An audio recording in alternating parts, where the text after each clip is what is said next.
저는 김선자입니다. 올해 75이죠. 새벽 오시면 자동으로 눈이 떠집니다. 알람 같은 건 필요 없어요. 75년을 살다 보니 몸이 알아서 움직이더라고요. 이불을 걷고 일어나 거실로 나왔습니다. 텅 빈 집은 고요했지만 저는 이미 오늘 할 일을 생각하고 있었죠. 냉장고 문을 열었습니다. 어제 시장에서 사온 시금치와 애호박이 보였어요. 손주들이 좋아하는 반찬이죠. 오늘은 이걸로 해야겠네. 혼잣말을 하며 재료를 꺼냈습니다. 평생 식당을 하며 다진 솜씨라 손이 저절로 움직였어요. 시금치를 다듬고 애호박을 썰고 양념을 준비했습니다. 남편과 함께 30년 동안 운영했던 작은 백반집이 떠올랐어요. 동네에서 제법 소문난 집이었죠. 남편이 먼저 세상을 떠난 후에도 저는 10년을 더 버텼습니다. 새벽부터 밤늦게까지 쉴 틈이 없었지만 행복한 시간이었어요. 그때 모은 돈이 지금 통장에 4억 원, 그리고 제가 사는 아파트가 5억 원쯤 한다고 하더라고요. 가난하게 시작해서 여기까지 왔다는 게 뿌듯했습니다. 무엇보다 세 자식을 대학까지 보낸 게 제일 자랑스러웠죠. 오전 8시 반찬을 용기에 담았습니다. 시금치나물, 애호박볶음, 어제 만들어둔 멸치볶음까지 가방에 조심스럽게 넣고 현관문을 나섰어요. 장남 민순의 집까지는 버스로 20분이었습니다. 5년 전에 일부러 아들 집 근처로 이사를 왔어요. 손주들을 자주 보고 싶었거든요. 초등학교 2학년 지훈이와 유치원생 지아. 이 아이들이 제 삶의 전부였습니다. 버스에서 내려 아파트 단지로 들어갔어요. 익숙한 길이었죠. 엘리베이터를 타고 12층으로 올라갔습니다. 초인종을 누르자 안에서 발소리가 들렸어요. 할머니, 문이 열리자마자 지아가 제 품으로 뛰어들었습니다. 이 순간만큼은 세상 모든 걸 다 가진 기분이었어요. 우리 지아, 오늘도 예쁘네. 어제 유치원 재밌었어? 네. 어제 그림 그렸어요. 할머니 그렸어요. 거실로 들어가니 며느리 최지은이 설거지를 하고 있었습니다. 저는 가방에서 반찬 용기들을 꺼냈어요. 지은아, 오늘 시금치나물이랑 애호박 해왔어. 아이들한테 좋잖아. 네, 어머님. 감사합니다. 최지은의 목소리가 평소보다 낮았습니다. 피곤해 보였어요. 육아하면서 집안일까지 하려니 힘들겠죠. 그래서 제가 더 도와줘야 한다고 생각했습니다. 저는 자연스럽게 냉장고 문을 열었어요. 그런데 지난주에 가져다 준 반찬 용기들이 그대로 있었습니다. 거의 손도 대지 않은 것 같았어요. 가슴이 조금 아팠지만 내색하지 않았습니다. 지은아, 반찬이 남았네? 입맛 없었어? 아, 네. 요즘 입맛이 좀. 최지은은 대답을 얼버무렸어요. 저는 남은 용기들을 꺼내고 새로운 반찬들을 냉장고에 넣었습니다. 벌써 몇 년째 이렇게 하고 있었죠. 매주 때로는 며칠에 한 번씩 반찬을 만들어 왔습니다. 할머니, 배고파요. 현관문이 열리더니 지훈이가 학교에서 돌아왔어요. 저는 얼른 부엌으로 갔습니다. 김치찌개를 끓이기로 했죠. 이 집 부엌이 제 집 부엌만큼 익숙했어요. 냄비가 어디 있고 국자가 어디 있는지 눈 감고도 찾을 수 있었습니다. 최지은은 거실 소파에 앉아 핸드폰을 보고 있었어요. 제가 부엌에서 움직이는 동안 한 번도 일어나지 않았습니다. 예전에는 함께 요리를 하거나 옆에서 이야기라도 했는데 요즘은 그마저도 없었어요. 다 됐다. 우리 지훈이, 지아야, 밥 먹자. 아이들이 식탁에 앉았습니다. 저는 정성스럽게 밥을 퍼주었어요. 손주들이 맛있게 먹는 모습을 보는 게 제일 큰 보람이었습니다. 할머니 김치찌개 최고예요. 그래, 많이 먹어. 할머니가 또 만들어줄게. 식사가 끝나고 설거지를 시작했어요. 며느리는 여전히 소파에 앉아 있었습니다. 저는 속으로 피곤한가 보다 생각하며 묵묵히 설거지를 마쳤죠. 오후 4시쯤 되자 집으로 갈 시간이었습니다. 지은아, 나간다. 저녁은 냉장고에 있는 반찬으로 먹으면 돼. 네, 어머님. 조심히 들어가세요. 며느리의 얼굴에 안도하는 표정이 스쳐 지나갔어요. 저는 그걸 봤습니다. 하지만 무슨 의미인지 알 수 없었죠. 버스를 타고 집으로 돌아왔습니다. 창밖을 바라보며 손주들 얼굴을 떠올렸어요.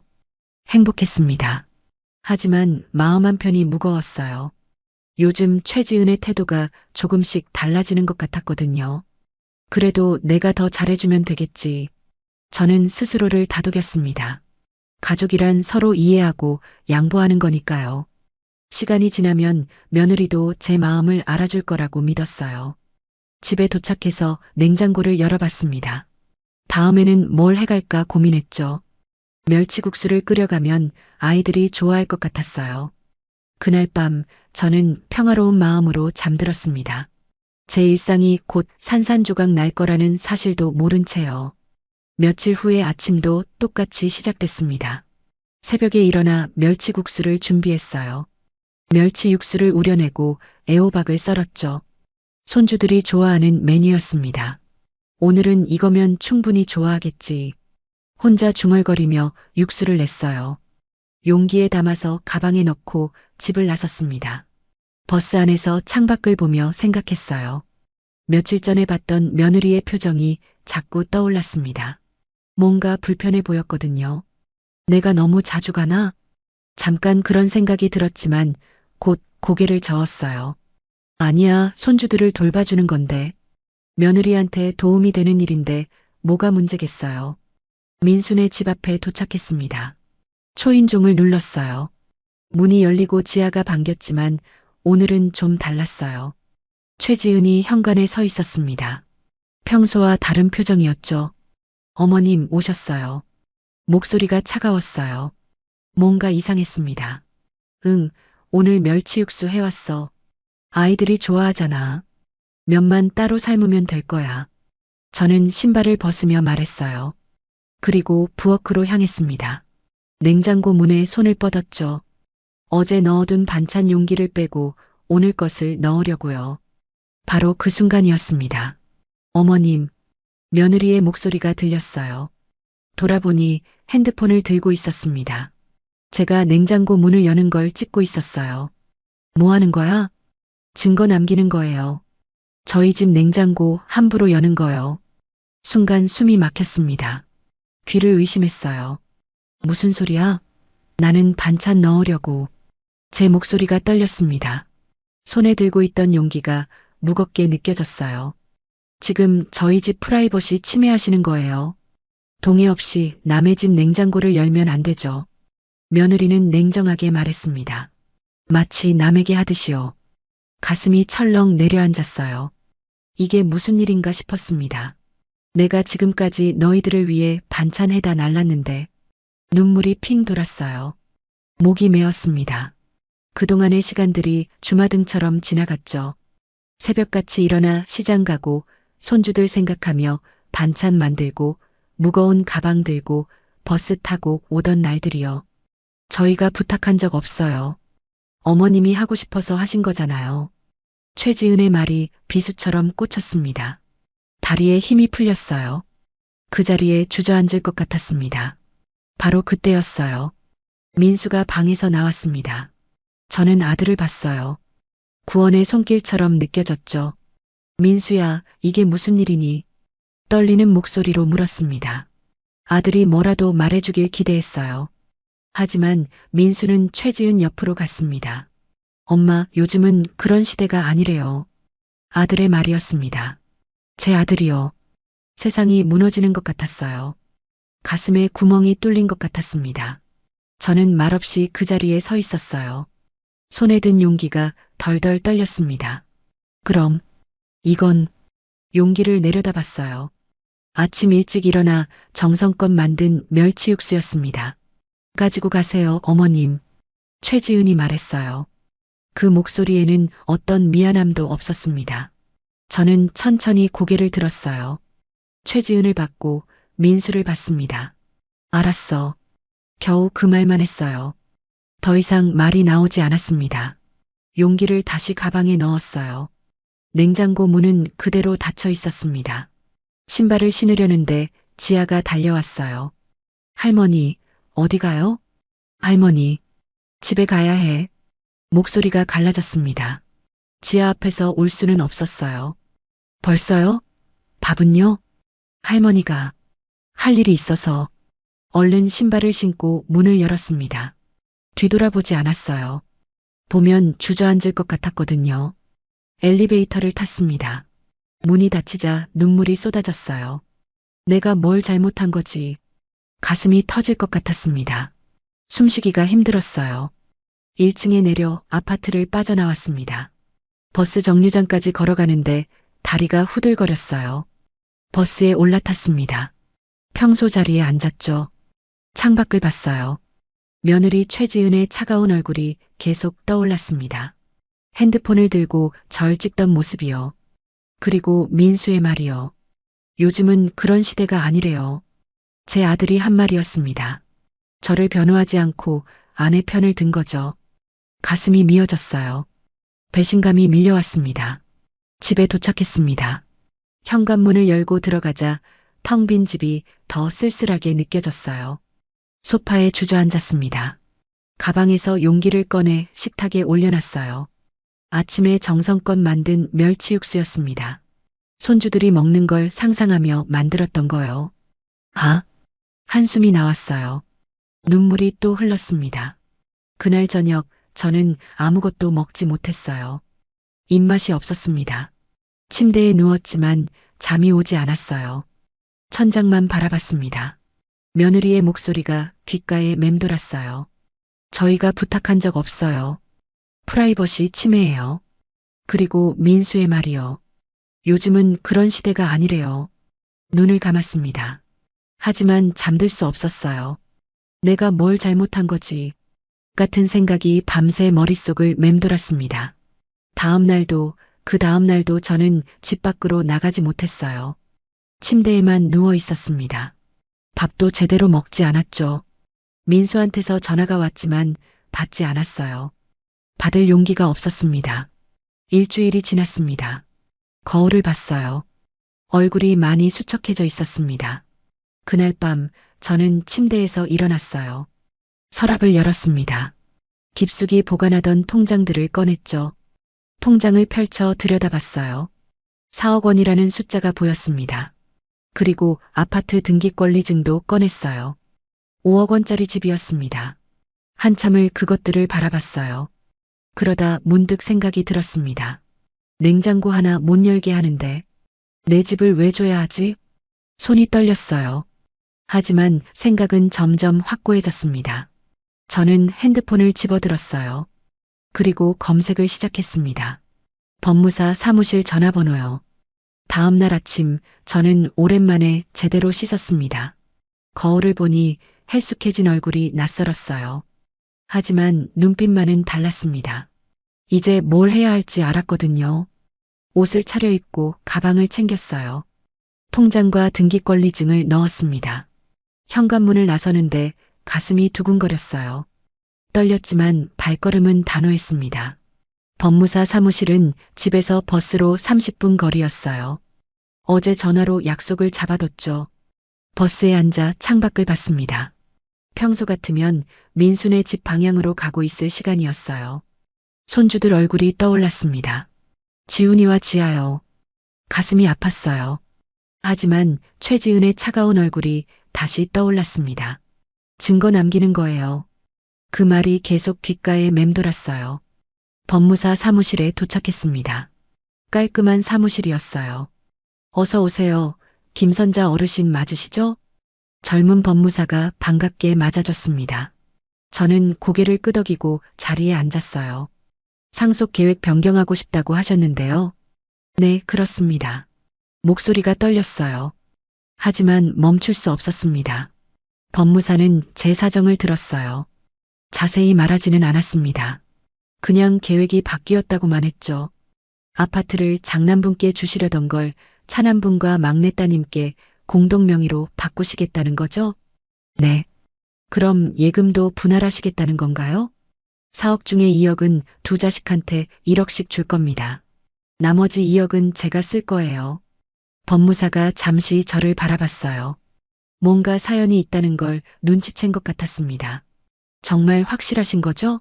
나중에 다시 바꾸시기는 어려우실 수 있어요. 확실합니다. 저는 단호하게 대답했어요. 망설임이 없었습니다.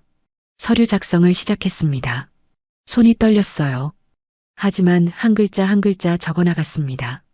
1시간쯤 지났을까요? 모든 서류 작성이 끝났어요. 이제 등기 절차만 진행하시면 됩니다. 일주일 정도 걸릴 거예요. 알겠습니다. 사무실을 나왔습니다. 밖은 화창했어요. 하지만 제 마음은 복잡했습니다. 이게 맞는 걸까? 잠깐 그런 생각이 들었어요. 하지만 곧 고개를 저었습니다. 냉장고 하나 못 열게 하는 아들 며느리한테 제 재산을 주고 싶진 않았어요. 집으로 돌아오는 길에 동네 카페에 들렀습니다. 커피 한 잔을 시켰어요. 창가에 앉아 커피를 마시며 생각했습니다. 차남과 막내딸한테 어떻게 말하지? 핸드폰을 꺼내 연락처를 봤어요. 차남 민준이와 막내 수정이요. 민준이한테 먼저 전화를 걸었습니다. 여보세요, 엄마? 민준아, 시간 있니? 네, 엄마. 무슨 일이세요? 목소리가 걱정스러웠어요. 일주일 동안 연락이 없었으니까요. 이번 주말에 너랑 수정이 좀 보고 싶구나. 그럼요. 형도 와요? 민수 얘기였습니다. 저는 잠깐 말을 멈췄어요. 아니, 너희들만. 알겠습니다, 엄마. 토요일에 뵐게요. 전화를 끊고 수정이한테도 연락했어요. 둘 다 토요일에 오기로 했습니다. 며칠이 지났어요. 그 사이 민수한테서 전화가 여러 번 왔습니다. 하지만 받지 않았어요. 아직은 목소리를 듣고 싶지 않았습니다. 토요일이 됐어요. 민준이와 수정이가 집에 왔습니다. 엄마 안 좋아 보이세요? 어디 편찮으세요? 수정이가 제 손을 잡으며 물었어요. 걱정스러운 얼굴이었습니다. 괜찮아. 앉아라. 세 명이 거실 소파에 앉았어요. 저는 차를 내왔습니다. 엄마, 형님이랑 무슨 일 있으셨어요? 민준이가 조심스럽게 물었어요. 역시 눈치를 챘나 봅니다. 저는 그 일을 얘기했어요. 냉장고 문을 열다가 최지은한테 들었던 말들을요. 뭐라고요? 증거를 남긴다고요? 수정이가 놀라서 말했습니다. 언니가 진짜 너무했네요. 엄마가 얼마나 정성껏 해주셨는데. 민준이도 화가 난 듯 했어요. 그래서 말인데, 저는 가방에서 서류를 꺼냈습니다. 엄마가 결정한 게 있어. 두 사람이 저를 바라봤어요. 원래는 민수한테 이 집을 주려고 했었어. 너희들은 예금을 나눠 갖고. 네, 알고 있어요. 그런데 계획을 바꿨어. 이 집은 너희 둘이 공동으로 갖는 거야. 민준이와 수정이가 눈이 휘둥그레졌어요. 엄마, 그게 무슨... 그리고 예금 4억 중에 너희한테 1억씩 줄 거야. 지금 바로. 엄마, 그럼 형은요? 수정이가 물었습니다. 민수는 없어. 냉장고도 못 열게 하는데 내 집을 왜 줘야 하니? 제 목소리는 담담했어요. 이미 결정한 일이었습니다. 엄마, 형이 너무하긴 했지만. 민준이가 말을 이었어요. 엄마, 다시 생각해 보세요. 형이 사과라도 하면. 아니야. 이미 결정했어. 저는 단호하게 말했습니다. 두 사람은 서로를 바라봤어요. 당황한 표정이었습니다. 형한테는 말씀하셨어요?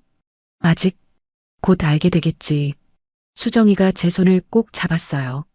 엄마, 저희는 괜찮아요. 오빠한테 주세요. 아니야. 이미 법무사 사무실에서 다 처리했어.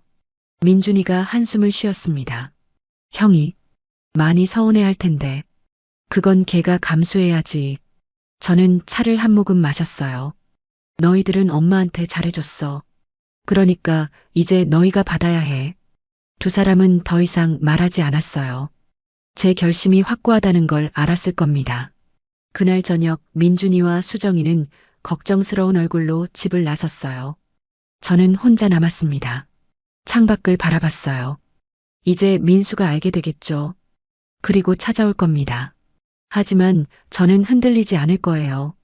냉장고 하나 못 열게 한 대가를 치러야 합니다. 그날 밤 저는 오랜만에 푹 잤어요. 마음이 후련했습니다. 월요일 아침이었습니다. 법무사 사무실에서 전화가 왔어요. 어르신, 등기 서류 준비 다 됐습니다. 오셔서 최종 확인하시면 돼요. 알겠습니다. 오늘 갈게요. 전화를 끊고 옷을 갈아입었어요. 오늘로 모든 게 정리되는 겁니다. 법무사 사무실에 도착해서 서류들을 확인했어요. 아파트 명의가 민준이와 수정이 공동 명의로 바뀌는 서류였습니다. 여기 서명하시면 됩니다. 펜을 들었어요. 손이 떨렸습니다. 하지만 주저하지 않았어요. 김선자. 제 이름을 또박또박 적었습니다. 이제 은행 가셔서 증여 절차만 밟으시면 다 끝나요. 감사합니다. 사무실을 나와 바로 은행으로 향했어요. 집 근처 은행 지점이었습니다. 창구 직원에게 상황을 설명했어요. 자녀분들께 각각 1억씩 증여하시는 거죠? 네, 그렇습니다. 서류를 작성하는데 30분쯤 걸렸어요. 민준이와 수정이 계좌로 1억씩 이체했습니다. 통장을 보니 4억이 2억으로 줄어 있었어요. 이상하게 속이 후련했습니다. 은행을 나오는데 핸드폰이 울렸어요. 민수였습니다. 이번엔 받았어요. 어차피 알게 될 일이었으니까요. 여보세요. 엄마, 지금 어디세요? 목소리가 급했어요. 뭔가 알고 있는 것 같았습니다. 밖에 볼일 보고 있어. 엄마, 집이 제 이름으로 안 넘어온다는 게 무슨 얘기예요? 역시 알고 있었어요. 아마 부동산에서 소문을 들었겠죠. 그래, 내 마음을 바꿨다. 엄마, 민수의 목소리가 높아졌습니다. 그 집은 제가 나중에 들어가서 살려고 했잖아요. 귀가 멍했어요. 하지만 저는 차분하게 대답했습니다. 내 마누라가 내 냉장고 열지 말래. 그럼 내 집도 너희가 만질 필요 없겠지.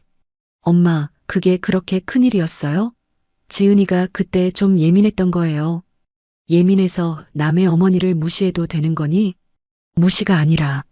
됐어. 이미 다 정리했어. 민준이랑 수정이 공동 명의로 넘어갔어. 뭐라고요? 민수가 말을 잃었어요. 잠시 침묵이 흘렀습니다. 엄마, 지금 장난하시는 거죠? 장난 아니야. 예금도 둘한테 1억씩 줬어. 그럼 저는요? 저는 아무것도 못 받는 거예요? 목소리에 당황이 묻어났어요. 그래. 너는 없어. 엄마. 민수가 소리쳤습니다. 하지만 저는 흔들리지 않았어요. 너희 가족끼리 잘 살아라. 나는 동생들이 챙겨줄 거니까. 전화를 끊어버렸습니다. 손이 떨렸어요. 하지만 후회는 없었습니다. 집으로 돌아오는 길에 부동산에 들렀어요. 원룸을 알아보려고요.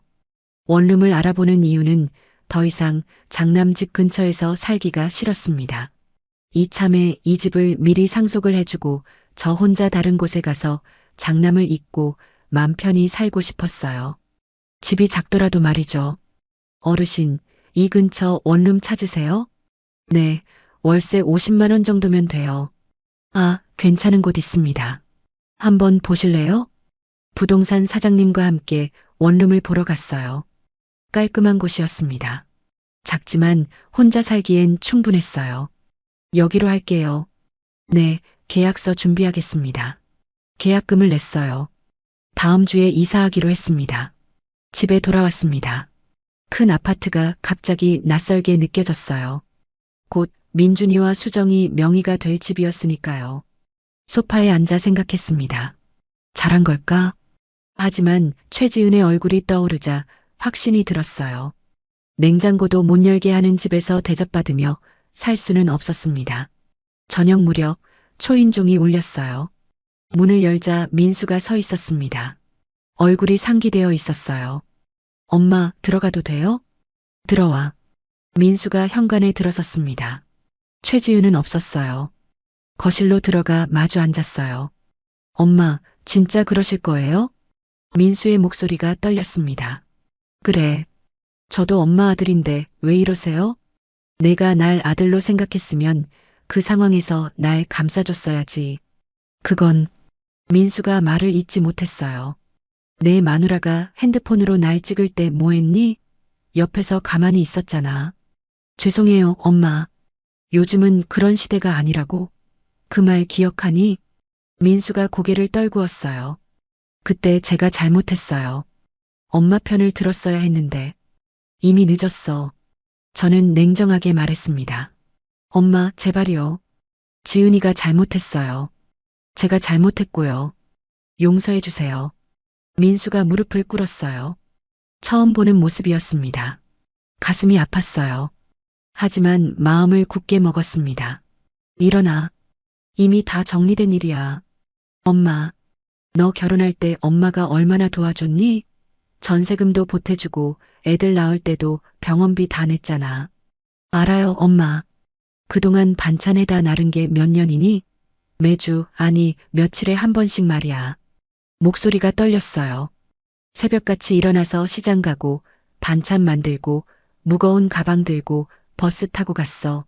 죄송해요, 엄마. 그런데 냉장고 하나 못 열게 하더라. 증거 남긴다면서 사진까지 찍고, 눈물이 핑 돌았습니다. 하지만 참았어요. 엄마, 지은이가 진짜 미안해하고 있어요. 그때 너무 스트레스 받고 예민해서. 스트레스 받으면 시어머니한테 그래도 돼? 아니에요. 잘못했어요. 민수가 머리를 조아렸어요. 지은이 데려올까요? 직접 사과하게. 필요 없어. 저는 자리에서 일어났습니다. 이제 가봐. 나 피곤해. 엄마, 제발. 가. 단호하게 말했어요. 민수는 더 이상 말하지 못했습니다. 민수가 나간 후 저는 소파에 주저앉았어요. 가슴이 터질 것 같았습니다. 아들이 무릎 꿇는 모습을 보는 게 쉽지 않았어요. 하지만 돌이킬 수 없었습니다. 그날 밤 저는 짐을 싸기 시작했어요. 다음 주면 원룸으로 이사 가야 했으니까요. 옷가지들을 박스에 담으며 생각했습니다. 새로운 시작이에요. 제 인생의 새로운 장이죠. 냉장고 하나 못 열게 하는 아들한테 의지하며 살 수는 없었습니다. 이제 제 남은 인생은 제가 선택하는 겁니다. 이사 준비를 하던 중이었어요. 초인종이 다시 울렸습니다.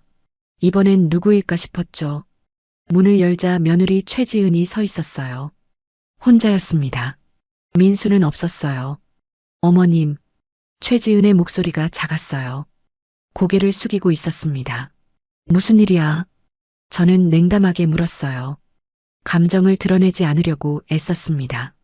들어가도 될까요? 들어와. 최지은이 현관에 들어섰어요. 평소와 달리 조심스러웠습니다. 거실로 가서 마주 앉았어요. 최지은은 한참을 말을 못하더니 입을 열었습니다. 어머님, 죄송해요. 뭐가? 그날 제가 너무 심했어요. 최지은의 눈이 붉어졌어요.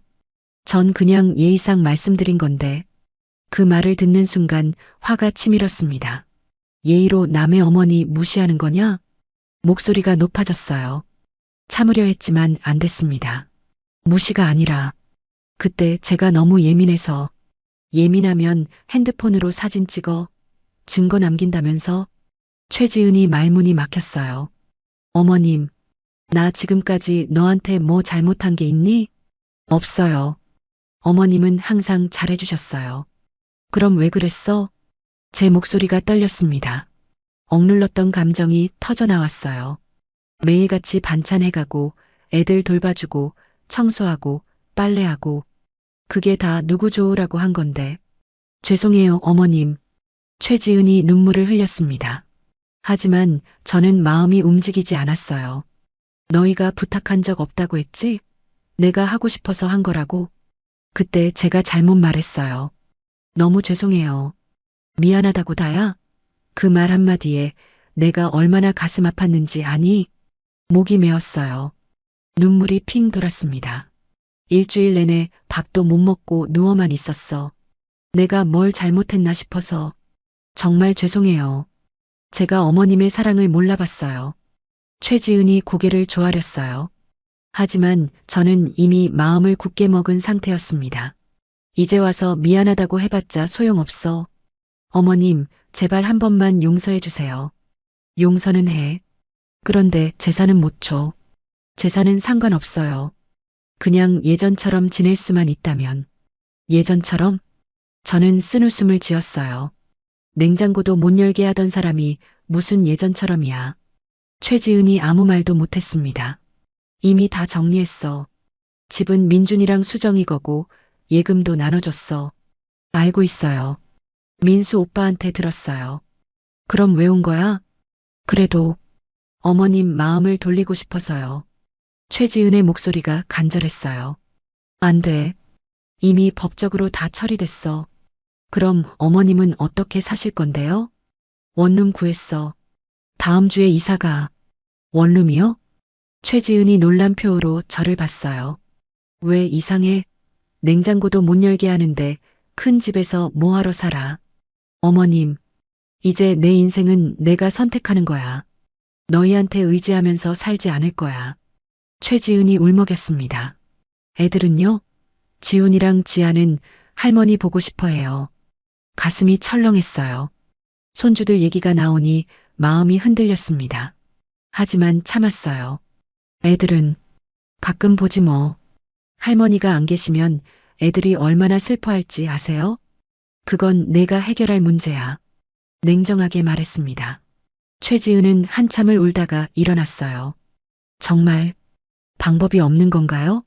없어. 알겠습니다. 최지은이 현관으로 향했습니다. 신발을 신으며 돌아봤어요. 어머님, 정말 죄송했어요. 제가 너무 어리석었어요. 문이 닫혔습니다. 저는 소파에 주저앉았어요. 손주들 얘기가 계속 머릿속을 맴돌았습니다. 하지만 돌이킬 수 없었어요. 이틀 후 민준이와 수정이가 함께 찾아왔습니다. 엄마, 형 집 상황 들었어요. 민준이가 걱정스러운 얼굴로 말했어요. 응, 지은이가 다녀갔더라. 엄마, 형이 정말 반성하고 있대요. 수정이가 말했습니다. 그래도 늦었어. 엄마, 저희는 괜찮아요. 형한테 다시 돌려주세요. 민준이가 간곡하게 말했어요. 아니야. 이미 결정한 일이야.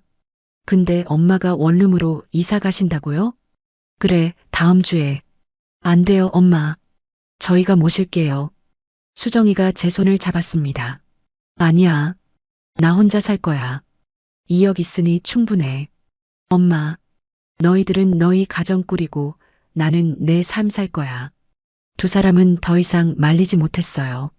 정 그렇다고 하시면 자주라도 찾아뵐게요. 그래, 그렇게 해. 며칠 후 이사 날이 됐습니다. 짐이 많지 않았어요. 옷가지랑 생필품 정도였습니다. 민준이와 수정이가 도와주러 왔어요. 엄마, 집이 정말 작네요. 수정이가 원룸을 둘러보며 말했습니다. 혼자 살기엔 딱 좋아. 엄마, 필요한 거 있으면 언제든지 연락하세요. 민준이가 말했습니다. 알았어. 너희 가봐. 바쁠 텐데. 두 사람이 나간 후 저는 혼자 남았어요. 작은 원룸이 갑자기 넓게 느껴졌습니다. 창밖을 봤어요. 예전 집에서 보던 전망과는 달랐습니다. 하지만 이제 제 집이었어요. 제 선택이었죠. 핸드폰이 울렸습니다. 민수였어요. 받지 않았습니다. 아직은 목소리를 듣고 싶지 않았어요. 문자가 왔어요. 엄마, 이사 잘하셨어요? 주소 좀 알려주세요. 읽고 답장하지 않았습니다. 그날 밤 저는 새 집에서 첫날 밤을 보냈어요. 낯설었지만 자유로웠습니다. 저는 저의 결정이 잘한 거라고 스스로를 다독였습니다. 하지만 가슴 한편이 텅 빈 것 같았어요. 손주들 얼굴이 자꾸 떠올랐습니다. 지훈이와 지아 말이에요. 눈물이 흘렀어요. 이게 맞는 걸까? 하지만 돌아갈 수는 없었습니다. 이미 건넌 강이었어요. 원룸으로 이사한 지 일주일이 지났습니다. 매일이 고요했어요. 혼자 밥 먹고, 혼자 TV 보고, 혼자 잠들었습니다. 자유로웠지만 외로웠어요. 토요일 아침이었습니다. 초인종이 울렸어요. 누구지 싶어 문을 열었죠. 장남 민수와 지은, 그리고 지훈이와 지아가 서 있었습니다. 할머니, 지훈이와 지아가 소리쳤어요. 제 품으로 달려들었습니다. 가슴이 뭉클했어요. 한 달 만에 보는 손주들이었습니다. 할머니, 보고 싶었어요. 지아가 제 허리를 꼭 안았어요. 할머니도 보고 싶었어? 목이 메었습니다. 눈물이 나올 것 같았어요. 민수와 지은이 무릎을 꿇었습니다. 원룸 현관에서요. 엄마, 용서해 주세요. 민수의 목소리가 떨렸어요. 어머님, 정말 죄송했습니다. 최지은도 고개를 조아렸습니다. 일어나. 애들 보는데 그게 뭐야? 안 일어날 거예요. 엄마가 용서해 주실 때까지. 민수가 단호하게 말했어요. 지훈이와 지아가 울먹이기 시작했습니다. 할머니, 아빠랑 엄마 용서해 주세요. 잘못했어요. 지훈이가 말했어요. 애들까지 뭘. 저는 당황했습니다. 손주들이 이렇게 말하니 마음이 약해졌어요. 엄마, 제가 아들로서 제대로 못 지켜드렸습니다. 민수가 머리를 숙였어요. 그날 엄마 편을 들었어야 했는데 저는 방관자처럼 서 있었어요. 지은이도 저도 잘못했습니다. 진심으로 사죄드려요. 최지은이 눈물을 흘리며 말했습니다. 제가 너무 예민했어요.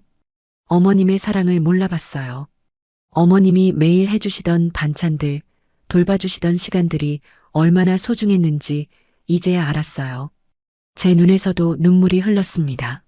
한 달 동안 쌓였던 감정들이 터져나왔어요. 너희들이 날 얼마나 아프게 했는지 아니. 알아요, 엄마. 정말 죄송해요. 민수가 고개를 들었어요. 눈이 붉게 충혈되어 있었습니다. 재산은 이미 정리했으니 바꿀 수 없다. 제가 말했어요. 괜찮아요, 엄마. 재산은 정말 상관없어요. 저희는 그냥 어머니랑 예전처럼 지내고 싶어요. 최지은이 간곡하게 말했습니다. 하지만 손주들은 보고 싶구나. 제가 지훈이와 지아를 바라봤어요. 두 아이가 환하게 웃었습니다. 할머니, 그럼 우리 자주 와도 돼요? 그래, 자주 오너라. 민수와 최지은이 일어났어요. 엄마, 감사합니다. 감사는 무슨. 들어와 서서 뭐해. 네 식구가 좁은 원룸으로 들어왔습니다. 지아가 주변을 둘러보더니 말했어요.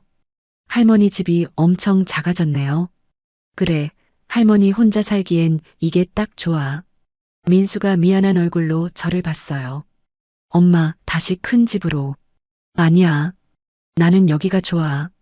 단호하게 말했습니다. 재산은 이미 민준이랑 수정이한테 갔어. 바꿀 생각 없어. 알겠습니다, 엄마. 민수가 고개를 끄덕였어요. 대신 자주 올게요. 애들 데리고. 그래, 그렇게 해. 최지은이 조심스럽게 물었습니다. 어머님, 저희 집에도 가끔 오실 수 있으세요? 저는 잠깐 망설였어요. 가긴. 가겠지. 근데 예전처럼은 아니야. 알고 있어요. 조심하겠습니다. 냉장고는? 제가 물었습니다. 최지은이 황급히 대답했어요. 언제든 여세요. 어머님 집이나 마찬가지예요. 그래도 이젠 조심해야지. 너희 프라이버시니까. 저는 일부러 약간 비꼬는 투로 말했어요. 최지은이 얼굴이 붉어졌습니다. 정말 죄송했어요. 그날 오후 네 식구는 점심을 먹고 갔습니다. 원룸 근처 식당에서 함께 식사했어요. 오랜만에 손주들과 밥을 먹으니 행복했습니다. 하지만 예전 같지는 않았어요. 뭔가 보이지 않는 선이 생긴 것 같았습니다.